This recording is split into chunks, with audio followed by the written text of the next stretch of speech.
Halo, selamat datang di channel Dunia Dalam Mata. Pada kesempatan kali ini kita akan membahas tentang wabah, baik itu epidemi maupun pandemi berdasarkan kemampuan merusak dan jumlah kematian yang ditimbulkan. Beberapa bulan ini dunia sedang bertarung dengan wabah yang dikenal dengan nama COVID-19 atau virus corona. Bahkan Organisasi Kesehatan Dunia (WHO) pada akhir Maret 2020 kemarin telah menyatakan wabah ini sebagai pandemi. Sampai saat video ini dibuat, sudah ada sekitar 1.796.000 kasus dan 110.000 korban meninggal di seluruh dunia. Wabah dalam perjalanannya telah mengubah arah sejarah, bahkan kadang sebagai penanda akhir sebuah peradaban. Berikut ini beberapa wabah yang pernah mengguncang dunia. Flu Asia. Pada Februari 1957, virus influenza A atau biasa dikenal dengan istilah H2N2 baru muncul di Asia Timur yang kemudian memicu pandemi. Pertama kali dilaporkan di Singapura pada Februari 1957, Hong Kong pada April 1957, dan di kota-kota pesisir di Amerika Serikat pada musim panas 1957. Flu Asia 1957 adalah pandemi influenza terbesar kedua yang terjadi pada abad ke-20. Mengikuti pandemi influenza 1918, 1919 dan mendahului pandemi flu 1968. Wabah ini menyebabkan sekitar 1-2 juta kematian di seluruh dunia dan kemudian umumnya dianggap paling parah dari 3 pandemi influenza abad ke-20. Wabah besar abad 17. Bakteri yang menyebabkan wabah di Eropa abad ke-17 mungkin telah berubah selama 300 tahun menurut penelitian baru. Para ilmuwan berpikir Yersinia pestis yang diyakini bertanggung jawab atas penyakit pes mungkin telah hidup di hewan pengerat, dalam hal ini tikus, di seluruh Eropa sejak zaman wabah hitam atau Black Death pada abad ke-14. Wabah itu menghancurkan Eropa dengan jutaan orang meninggal. Selama pandemi abad ke-14, diperkirakan penyakit ini memusnahkan lebih dari sepertiga populasi Eropa secara keseluruhan. Wabah ini kembali selama pandemi kedua abad ke-4-17 yang kemudian dikenal sebagai wabah besar. Pada 1665 wabah ini menyebar dengan cepat ke seluruh London, memusnahkan 15% populasi kota pada saat itu.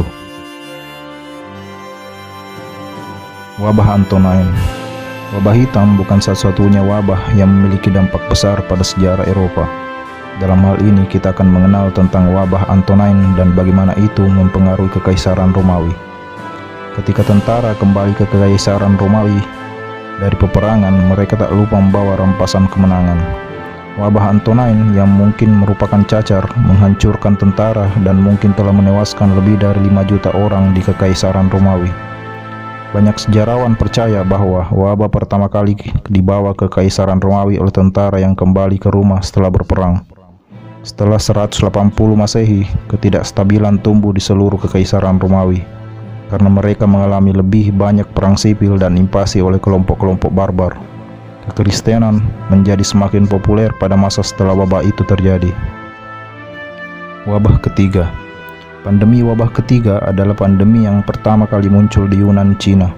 Wabah ini menyebar ke seluruh benua yang dihuni dan akhirnya menyebabkan lebih dari 12 juta kematian di India dan Cina, dengan sekitar 10 juta orang tewas di India saja. Menurut Organisasi Kesehatan Dunia (WHO), wabah ini dianggap aktif hingga 1960, ketika jumlah korban di seluruh dunia turun menjadi 200 per tahun. HIV/AIDS. Pertama kali diidentifikasi di Kongo pada tahun 1976. HIV/AIDS telah benar-benar membuktikan dirinya sebagai pandemi global, menewaskan lebih dari 36 juta orang. Saat ini ada di antara 31 dari 35 juta orang yang hidup dengan HIV. Sebagian besar dari mereka berada di Afrika, di mana 5% dari populasi terinfeksi, sekitar 21 juta orang. Ketika kesadaran telah tumbuh, perawatan baru telah dikembangkan yang membuat HIV jauh lebih mudah dikelola, dan banyak dari mereka yang terinfeksi terus menjalani kehidupan yang produktif. Antara 2005 sampai 2012, kematian global tahunan akibat HIV/AIDS turun dari 2,2 juta menjadi 1,6 juta. AIDS telah merenggut sekitar 35 juta jiwa sejak pertama kali diidentifikasi. HIV yang merupakan virus penyebab AIDS kemungkinan berkembang dari virus simpanse yang ditransfer ke manusia di Afrika Barat pada 1920-an. Virus ini menyebar ke seluruh dunia dan AIDS adalah pandemi pada akhir abad ke-20.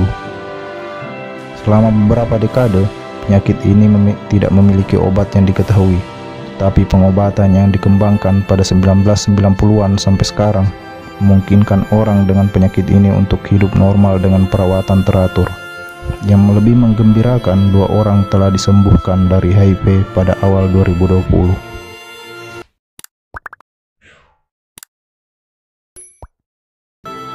Wabah Justinian diperkirakan telah membunuh sekitar setengah populasi Eropa.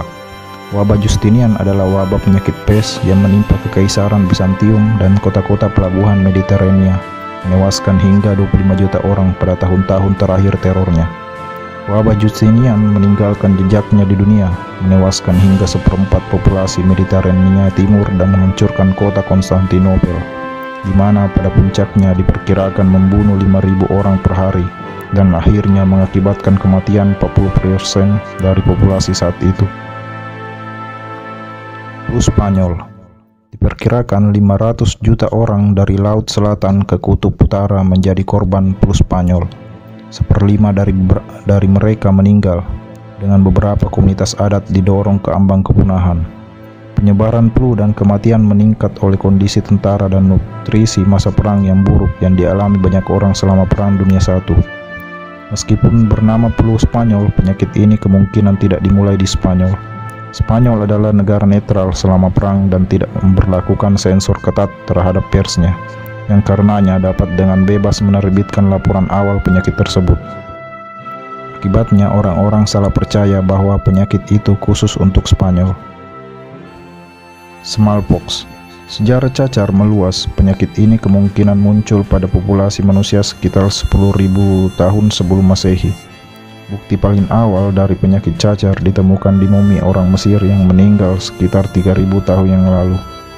Cacar telah memiliki dampak besar pada sejarah dunia, paling tidak karena populasi asli di daerah di mana cacar adalah non-asli, seperti Amerika dan Australia, dengan cepat dihancurkan dan dilemahkan oleh cacar selama periode awal membuka jalan bagi penaklukan dan penjajahan. Selama abad ke-18, penyakit ini membunuh sekitar 400.000 orang Eropa setiap tahun, termasuk 5 raja yang berkuasa dan bertanggung jawab atas 1/3 dari semua kebutaan. Antara 20-60% dari semua yang terinfeksi dan lebih dari 80% anak yang terinfeksi meninggal karena penyakit ini. Berabad-abad kemudian, cacar menjadi epidemi virus pertama yang diakhiri dengan vaksin. Pada akhir abad ke-18, seorang dokter Inggris bernama Edward Jenner menemukan bahwa para pelayang susu yang terinfeksi virus yang lebih ringan yang disebut cacar sapi tampaknya kebal terhadap cacar. Pada tahun 1980, Organisasi Kesehatan Dunia WHO mengumumkan bahwa cacar telah sepenuhnya diberantas dari muka bumi. Wabah hitam. Wabah itu tidak pernah benar-benar hilang, dan ketika kembali 800 tahun kemudian, wabah itu terbunuh begitu saja. Wabah hitam yang melanda Eropa pada 1347 merenggut 200 juta nyawa hanya dalam 4 tahun. Wabah hitam diperkirakan berasal dari Asia lalu ke Eropa, meninggalkan kehancuran setelahnya. Beberapa perkiraan menunjukkan bahwa wabah itu memusnahkan lebih dari setengah populasi Eropa, disebabkan oleh bakteri Yersinia pestis yang kemungkinan punah hari ini dan disebarkan oleh kutu pada tikus yang terinfeksi. Wabah ini mengubah arah sejarah Eropa. Dengan begitu banyak yang mati, tenaga kerja menjadi lebih sulit ditemukan, menghasilkan upah yang lebih baik bagi para pekerja, dan berakhirnya sistem perbudakan di Eropa. Studi menunjukkan bahwa pekerja yang selamat memiliki akses yang lebih baik ke daging dan roti berkualitas tinggi. Kurangnya tenaga kerja murah kemungkinan juga berkontribusi pada inovasi teknologi. Terima kasih sudah mampir. Silahkan komen untuk saran dan kritiknya.